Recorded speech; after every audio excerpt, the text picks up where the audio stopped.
Rainbow Railroad, it's an organization that works to secure safe asylum for people in the LGBTQ+ community around the world who are living under oppression. They've received thousands of appeals from people living in Afghanistan since the Taliban returned to power, but Canada has only been able to settle around 4% of them so far. Now, they've reached a landmark agreement for the resettlement of hundreds of Afghans. Rainbow Railroad CEO Kamali Powell joins us this morning. Kamali, good to see you. Good morning. So what have you heard from the people you help about life in Afghanistan now since the Taliban returned to power?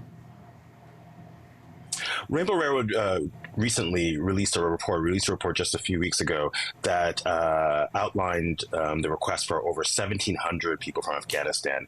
And what we've learned over years since the takeover of the Taliban is what we feared, that through numerous different ways, LGBTQI+ people are facing persecution, whether it's through random spot checks at people's homes that target people of the community or family members turning individuals in. There's clear, consistent evidence of violence, physical violence towards the LGBTQI+ community, reports of unlawful executions, sexual violence, and detaining and arrests. Kamali, tell me more about this deal with the government and how it came about. Rainbow Railroad's work in Afghanistan started really since the fall of Kabul. Shortly thereafter, the government of Canada announced that they were going to be establishing resettlement programs for many vulnerable groups, and specifically cited the LGBTQI+ community. And what's happened since then has been a steady increase of the amount of requests to the thousands, as you described earlier. And so we've been talking over a year to the government around, like, how can we work with an organization that has special expertise to be able to identify this vulnerable population that included, numerous advocacy campaigns and my testimony at the Special Select Committee. And the government listened to their credit and agreed to allow us to identify individuals who are at risk that can be resettled into Canada. And because of that partnership, hundreds of LGBTQ+ Afghans will be able to resettle in the country.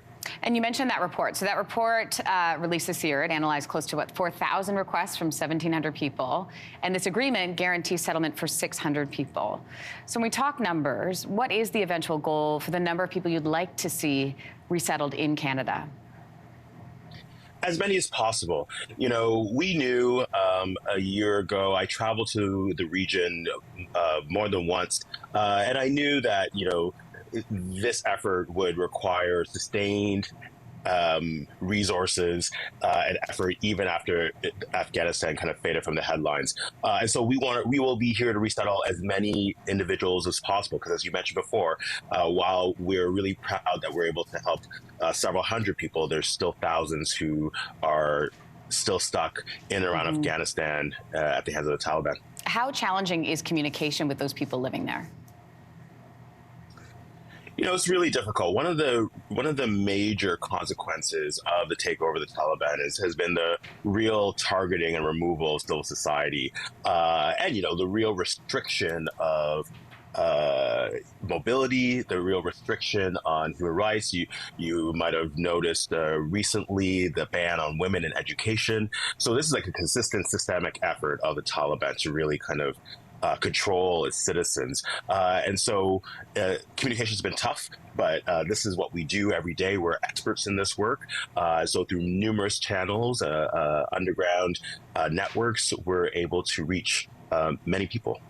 Well, Kamali Powell, we appreciate you reaching out to us this morning and walking us through the latest. Thank you very much. Thank you for having me. Hey, thanks for watching. If you liked this, be sure to subscribe here, or you can check out more Your Morning videos right here.